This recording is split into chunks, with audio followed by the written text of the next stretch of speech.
Assalamualaikum warahmatullahi wabarakatuh. Halo teman-teman, gimana kabarnya? Mudah-mudahan kita pada sehat selalu ya. Oke, kami dari kelompok 10 akan membahas mengenai pegadaian syariah. Tapi sebelum itu, kita kenalan dulu yuk dengan beberapa pematerinya. Check it out. Untuk yang pertama ada Puji Utami dengan NIM 1914213. Selanjutnya ada Siti Rohmah dengan NIM 1914214 dan Syafila Ajahro dengan NIM 1914215. Untuk pembahasan pertama mengenai pegadaian syariah, yaitu terkait pengertian dan status hukum.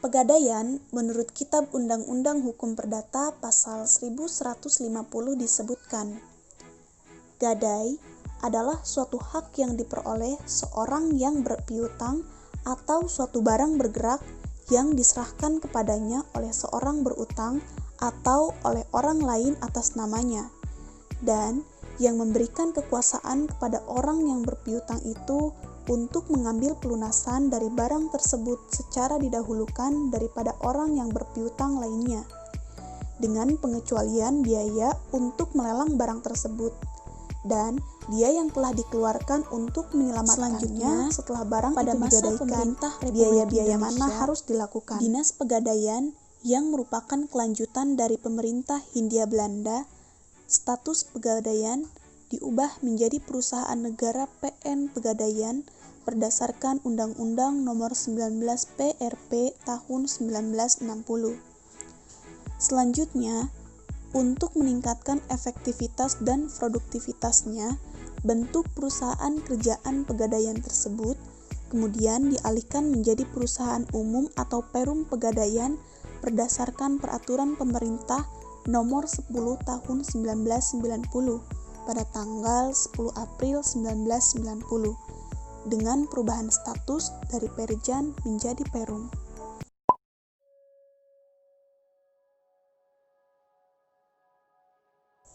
Perum Pegadaian sampai saat ini merupakan satu-satunya lembaga formal di Indonesia yang berdasarkan hukum diperbolehkan melakukan pembiayaan dengan bentuk penyaluran kredit atas dasar hukum gadai.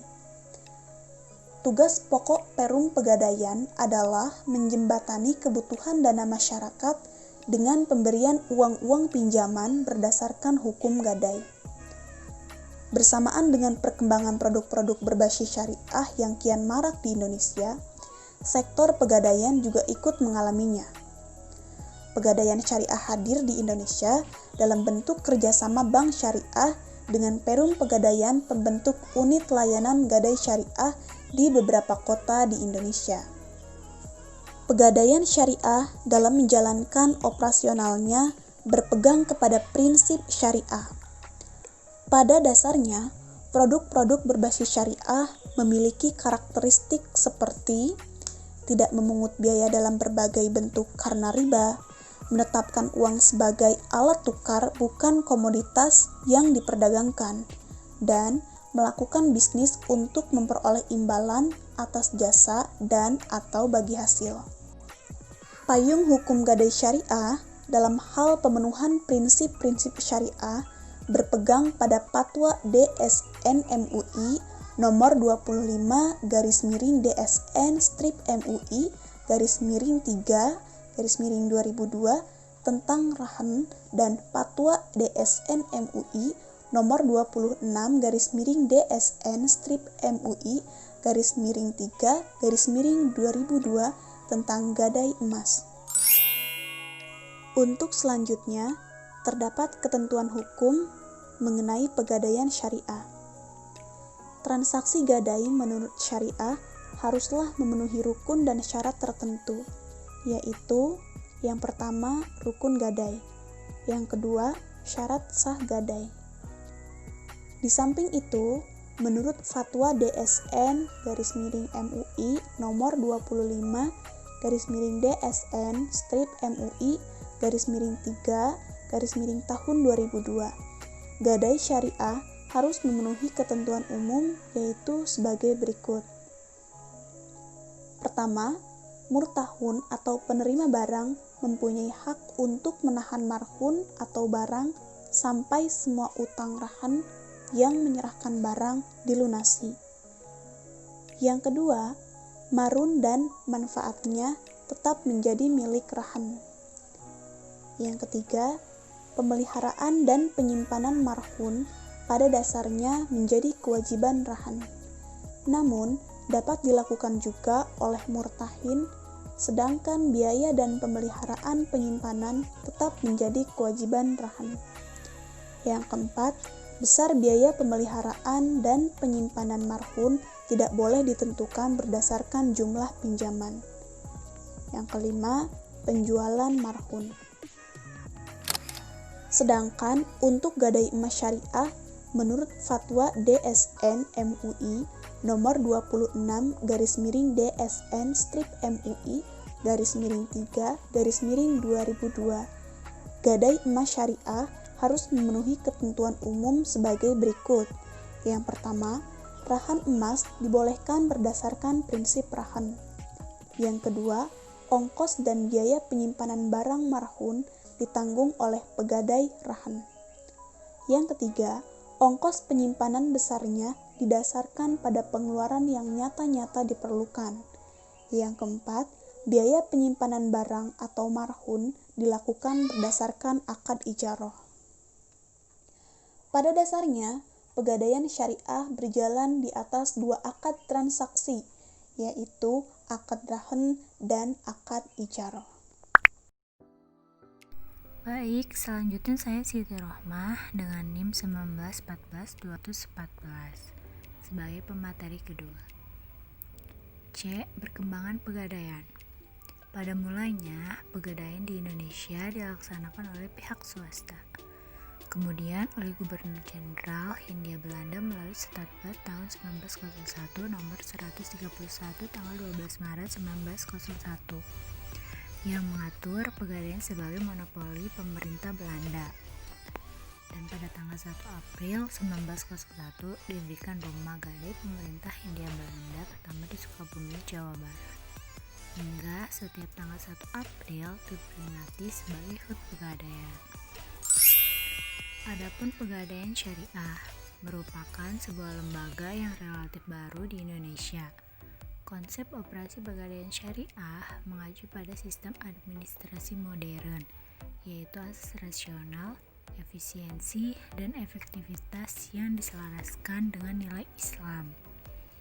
Fungsi operasi Pegadaian Syariah dijalankan oleh kantor-kantor cabang Pegadaian Syariah atau unit layanan gadai syariah, disebut juga ULGS. Pegadaian Syariah pertama kali berdiri di Jakarta dengan unit layanan gadai syariah dan mempunyai cabang Dewi Sartika di bulan Januari tahun 2003. Beberapa bank umum syariah yang ada di Indonesia pun telah terjun di pasar pegadaian dengan menjalankan prinsip syariah. Pada perbankan syariah, aplikasi digunakan sebagai tambahan dan sebagai produk. Selanjutnya, tujuan dan manfaat pegadaian. Pegadaian bertujuan sebagai berikut. Pertama, turut melaksanakan dan menunjang pelaksanaan kebijaksanaan dan program pemerintah di bidang ekonomi dan pembangunan nasional pada umumnya melalui penyaluran uang pembiayaan atau pinjaman atas dasar hukum gadai. Kedua, pencegahan praktik ijon, pegadaian gelap, dan pinjaman tidak wajar lainnya. Ketiga, pemanfaatan gadai bebas bunga pada gadai syariah memiliki efek jaring pengamanan sosial karena masyarakat yang butuh dana mendesak tidak lagi dijerat pinjaman atau pembiayaan berbasis bunga. Dan yang keempat, membantu orang-orang yang membutuhkan pinjaman dengan syarat-syarat mudah. Adapun manfaat pegadaian antara lain: 1. Bagi nasabah, tersedianya dana dengan prosedur yang relatif lebih sederhana dan dalam waktu yang lebih cepat dibandingkan dengan pembiayaan atau kredit perbankan. 2. Bagi perusahaan pegadaian, dibagi menjadi 4 macam. Yang pertama, penghasilan yang bersumber dari sewa modal yang dibayarkan oleh peminjam dana. Kedua, penghasilan yang bersumber dari ongkos yang dibayarkan oleh nasabah memperoleh jasa tertentu. Ketiga, pelaksanaan misi Perum Pegadaian sebagai BUMN yang bergerak di bidang pembiayaan berupa pemberian bantuan kepada masyarakat yang membutuhkan dana dengan proses yang relatif sederhana. Dan yang keempat, berdasarkan PP nomor 10 tahun 1990 yang diperoleh digunakan untuk dana pembangunan semesta sebesar 55%, cadangan umum sebesar 20%, cadangan tujuan sebesar 5%, dan dana sosial sebesar 20%. Selanjutnya, kegiatan usaha. Pegadaian menerbitkan produk pegadaian yang beragam. Ada yang berbasis konvensional dan ada pula yang syariah. Gadai merupakan kegiatan yang sejauh ini masih menjadi otoritas pegadaian meskipun belakangan sejumlah bank syariah ikut menerbitkan produk gadai emas syariah. Produk gadai yang diterbitkan oleh Perum Pegadaian antara lain kredit KCA, kreasi, kreasida, jasa taksiran, jasa titipan, gadai gabah, gadai investa, krista, gadai syariah atau yang disebut rahen, dan arum. F. Barang jaminan. Jenis barang yang dapat diterima sebagai barang jaminan pada prinsipnya adalah barang bergerak, antara lain 1. Barang-barang perhiasan, yaitu semua perhiasan yang dibuat dari emas, perhiasan perak, platina, baik yang berhiaskan intan dan mutiara. 2. Barang-barang elektronik, seperti laptop, TV, kulkas, radio, tape recorder, DVD atau VCD, dan radio kaset. 3. Kendaraan, seperti sepeda motor, sepeda, dan mobil. 4. Barang-barang rumah tangga. 5. Mesin, seperti mesin jahit dan mesin motor kapal. 6. Tekstil. 7. Barang-barang lain yang dianggap bernilai, seperti surat-surat berharga, baik dalam bentuk saham, obligasi, maupun surat-surat berharga lainnya. G. Sumber pendanaan. Untuk memenuhi kebutuhan dananya, Perum Pegadaian memiliki sumber-sumber dana sebagai berikut. 1. Modal sendiri. 2. Penyertaan modal pemerintah. 3. Pinjaman jangka pendek dari perbankan. 4. Pinjaman jangka panjang yang berasal dari kredit lunak Bank Indonesia. 5. Dari masyarakat melalui penerbitan obligasi. Aspek syariah tidak hanya menyentuh bagian operasionalnya saja. Pembiayaan kegiatan dan pendanaan bagi nasabah harus diperoleh dari sumber-sumber yang benar-benar terbebas dari unsur riba. H. Mekanisme produk gadai syariah. 1. Produk gadai ARAN. Untuk mengajukan permohonan permintaan gadai, calon nasabah harus terlebih dahulu memenuhi ketentuan berikut. 1. Membawa fotokopi KTP atau identitas lainnya. 2. Mengisi formulir permintaan RAN.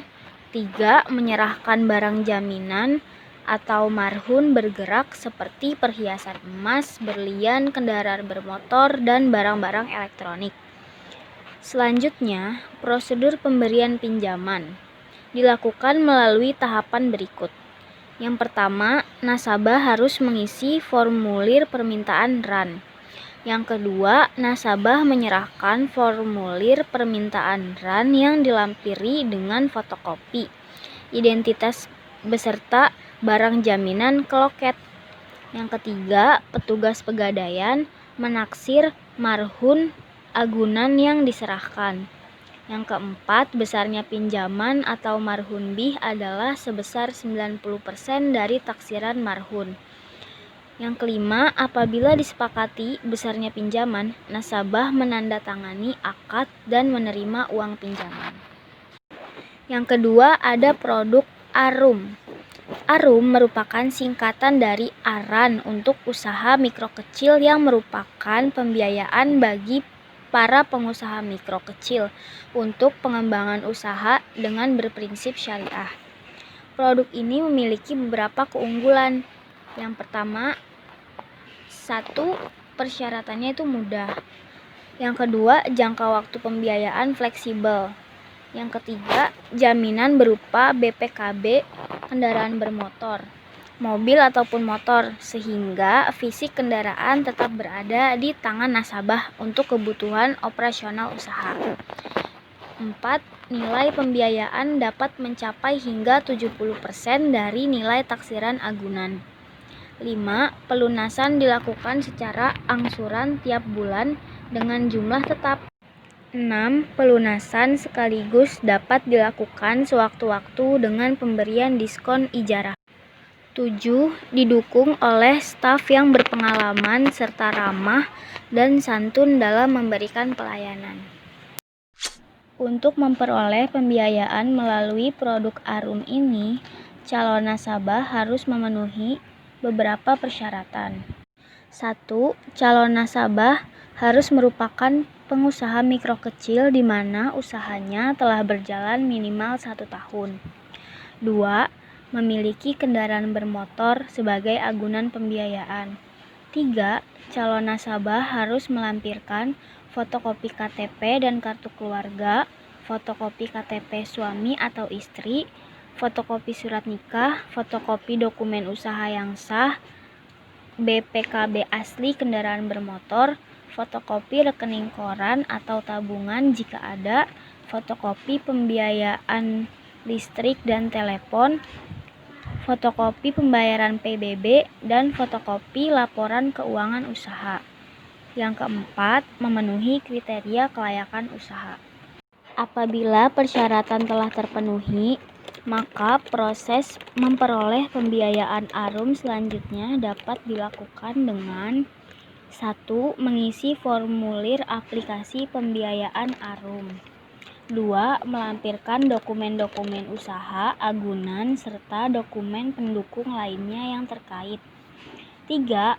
Petugas pegadaian memeriksa keabsahan dokumen-dokumen yang dilampirkan. 4. Petugas pegadaian melakukan survei analisis kelayakan usaha serta menaksir agunan. 5. Penandatanganan akad pembiayaan. 6. Pencairan pembiayaan. 3. Produk gadai emas di bank syariah. Pinjaman gadai emas merupakan fasilitas pinjaman tanpa imbalan dengan jaminan emas dengan kewajiban pinjaman secara sekaligus atau cicilan dalam jangka waktu tertentu.